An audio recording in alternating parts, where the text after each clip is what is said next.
It's a new year. Welcome to 2022. This is the year that we start making a difference when it comes to our finances. If you haven't done anything last year or you were working towards it, now is the time to really switch into gear to make that happen. One of the biggest goals that you might have is to buy a property this year in Australia. It's becoming so difficult, especially with affordability concerns. So in this video, I want to break down with my trusty whiteboard here, which is pretty much an iPad, is to actually showcase to you how easy it is to get started with property and how I would be starting from scratch in 2022. If you're interested, keep watching.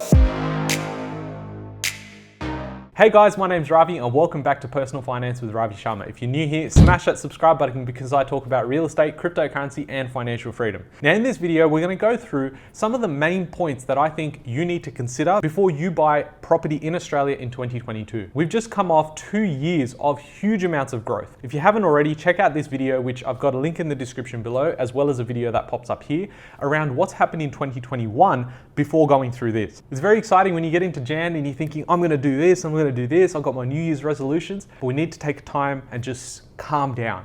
We need to understand what are we doing this year and why it's important to have some specifics to consider before we buy property. So let's jump in. So if we're starting from scratch in 2022, what is it that we need to do? Well, before we go out and we start looking on realestate.com, I think these are the 4 main things that we need to consider when going through that. We've obviously got the deposit. This is the biggest barrier to entry when it comes to buying real estate. You need to have a large amount of deposit, and then a lack of education means that we're probably working towards 20% deposits in a blue chip suburban area near the capital city, which means we're like 200 or 300K we need to save up before we can even buy a property, but that's not the case. I'm going to break down those numbers in a second. But the deposit is something to consider. How do we get there? And be very accountable when it comes to how much you can save during this period of time. The next is then following on and figuring out what your borrowing capacity is. Having a chat with a bank or a broker before you actually want to get started is something that I recommend to everyone. It's important to understand what the bank views you as, rather than you thinking in your own head that yes, I can do this and by March I can borrow again. If you're able to go and have a chat with a broker or a bank institution, then it gives you an idea of what next moves you can have. And that really ties in with what your strategy is. It's not good enough now, especially with so much information being out there. I've got over 180 videos on this channel that you aren't focusing on the strategy, the core elements of why you're doing this. It's not, oh, I want to build passive income. That's just not good enough. Because if we think, oh, we can build passive income and then you go out and buy 1 or 2 properties, you don't realize in line with your risk appetite and your risk profile, that might not be the right move for you. So that's something to consider. And that's why I've got these 4 as my main things to consider before even looking on realestate.com. Now we move through and we say, okay, let's say we've considered those things. We have a bit of a strategy, whether that's a strategy session with myself or you've gone out there and you've put everything down on paper and you've spoken to your accountant as well as your mortgage broker and you're ready to go. So first thing is, we're obviously trying to save the deposit.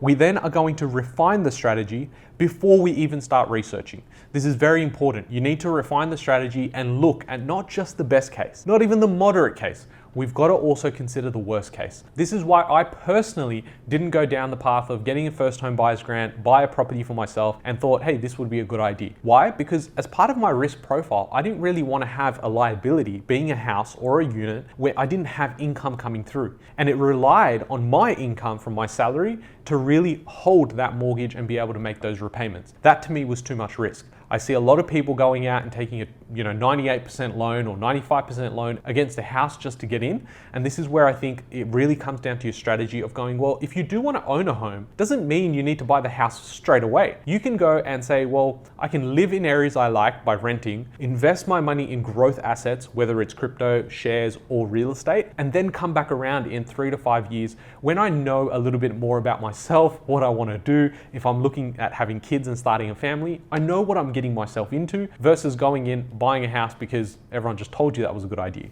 Now, research and pre-approvals will pretty much happen at the same time because there's no point going out and researching for properties when you really don't know what you're looking for, when the bank is going, you can't even borrow that much. The research component is more about understanding where the market is and on a macro time frame, what has been happening in this market and why. That's when I say research is key. When it comes to pre-approvals, that's going to allow you to understand how much you can borrow when it comes to buying your first property this year.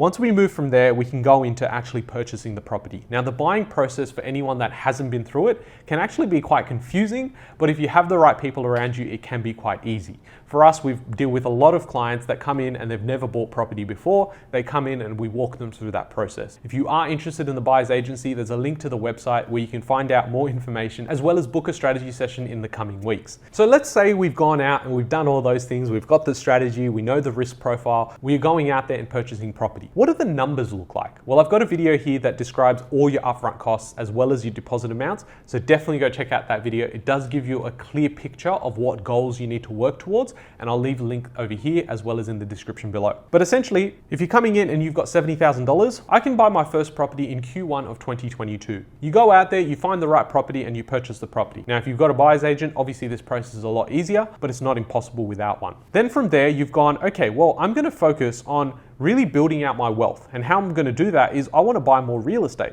So I could save another $40,000 throughout the year. Then if I've bought well, I should have bought under market value or very close to market value and then be in an area that's actually going to experience a supply shock as well as that a price appreciation. So a combination of our savings plus the equity and the positive cash flow allows us to get to our second deposit a lot quicker. So we go out there and we say, okay, well, I only then need about $30,000 from the equity plus the cash flow from the property, the first one I bought, and then I've got the $40,000 that I've actually saved up myself. That combination will give you the $70,000 that you require to purchase your second property. So let's say you go and purchase your second property in Q3 or Q4 of 2022. This is looking like a pretty good year. If I say right now, would you accept to buy 2 properties later this year by the end of 2022, I think everyone's putting their hands up and saying, well, this is a pretty good plan. Now, where it really starts developing and you start looking at numbers logically is here. Let's say you do start with 70K, which is what we said in the beginning. That allows you to buy a property for $330,000 in Q1 of 2022, okay? Now, property number 2, let's just keep it simple, and let's say that's also $330,000, but we do this in Q3 or Q4 of 2022. This means that the value of P1 and P2, being property 1 and property 2, is actually $660,000. Now, yes, you have debt against this asset value, but we're not focusing on that for now.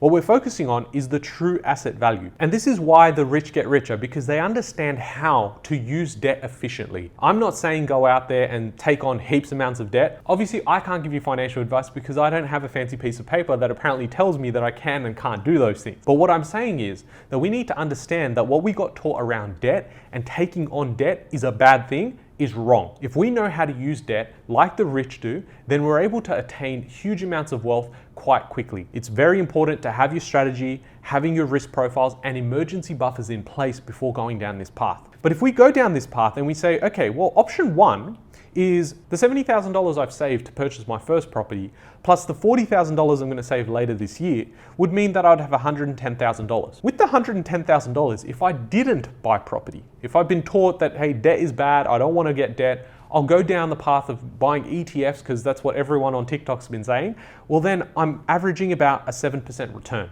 That means after 1 year, I'll have made $7,700 on the $110,000 I've saved, okay? Now, option 2 is if I was to go ahead and use that as part of the plan we've just discussed to go and purchase those 2 properties, that means that we're controlling $660,000 worth of asset value. If we conservatively grow at 5%, keeping in mind the last 2 years was a bit of an outlier at 20 and 30% growth, but if we grew at 5%, that would mean a $33,000 return versus the $7,700. Now, this is where a lot of people might jump into the comment section and say, well, you're comparing shares with real estate again. Well, yes, I am, because that's pretty much what most people are looking at doing this year. Go in, build your ETFs, and in 40 years' time, retire on a couple of $1 million. I'm just showcasing that there are other options. Whether that fits in with your risk appetite or not, it really comes down to yourself. For me, this is the path that I took. A lot of clients are also doing the same thing, but at the same time, I say to people, diversify, learn about different things, whether that's investing in yourself, whether it's investing in ETFs or collectibles, really understand different markets because you can't just go out and buy property all the time. It's not always going to be a great time. Same thing with shares and same thing with crypto. So if you can understand how different asset classes work, you're really going to be able to grow your wealth this year, and why it's so important to be able to still make that move this year. And knowing the opportunity we actually have is why I'm so excited that you're watching this video. If you have enjoyed this, drop a like for this video and share this with someone that's been holding you back from purchasing property, whether that's your parents, your siblings, or your partner. If you have enjoyed this, press subscribe and drop a like for the video. I'll catch you guys in the next one. Thanks, guys.